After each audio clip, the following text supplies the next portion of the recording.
Hey, let's talk about the fundamentals of long-term alliances, partnerships, and enterprise sales. On top of the value-based positioning, solutioning, being a consultant versus a sales guy, like we've discussed in the past, not really going by features and benefits, but trying to understand the customer's pain points and objectives and trying to position how you could help them achieve their goals or help them solve the problems. The core fundamental of an emotional level of deal making or partnership alliances is based on trust and transparency. Why am I saying this? Now, if you have the best product in the world and if you fail to win the customer's trust, you're not going to have them as customers, right? Um, and likewise, once you have them as customers, the only way that you would have them coming back and really have a long-term alliance and partnership or an enterprise sale is based on the transparency that you're going to maintain with them. And this is so true even with the leadership and the management side of it as well. And if you have your team, if you're a leader, unless you're transparent and trustworthy to your team members, highly unlikely that they will look up to you as a leader. And this is so true with you in your personal lives as well. As a parent, as a spouse, as a sibling, as a child, if you're not keeping up to your trust, if you're not keeping up to your words and you're not transparent in your relationships, highly unlikely that you would be looked upon on your relationships or, well, your relationships be successful. Now, in the context of managing trust and transparency in a corporate environment, whether it's for your career, dependency, or as a leader, or from a sales perspective on winning on customers, partnerships, long-term alliances, and enterprise sales, the most simplest thing to gain the trust, you need to be a trustworthy person. No matter what, don't commit or set false expectations.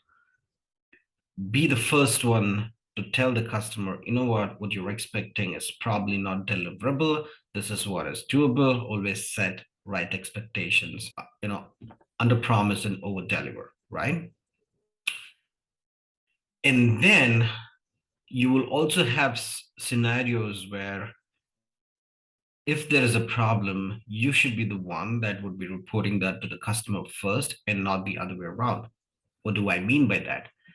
Most often, when things go wrong, we get to know, right? So don't wait for the customer to find out what went wrong and then come back to you and report to it.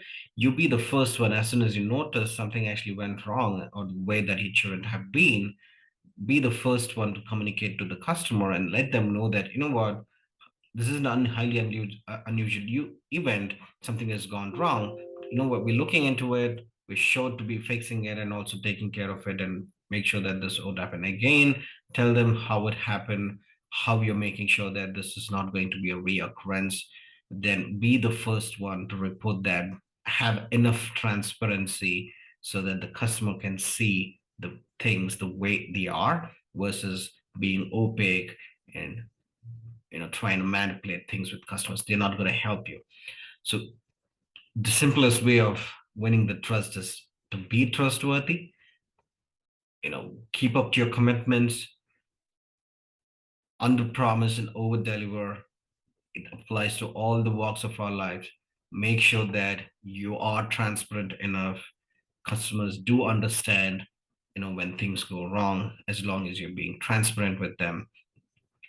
Profitability, retention, they all come after trust and transparency. If you were to choose between anything and trust and transparency, you must be always choosing trust and transparency. And in the long term, it will be win-win, both for the customers and for you. Always remember, you cannot be winning if you do not make sure your customers win.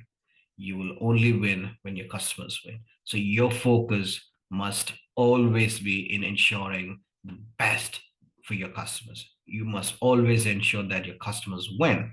And it's so true with all the relationships. You must always make sure or wish the best for the person on the other side of the relationship, only when the same reciprocates to you as well. It's natural byproduct.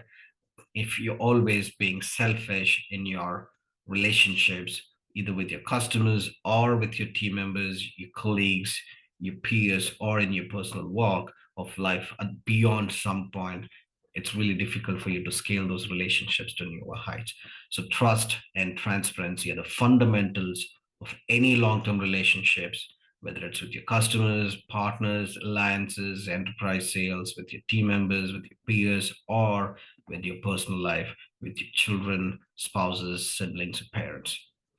Trust and transparency. Always choose these two over anything else.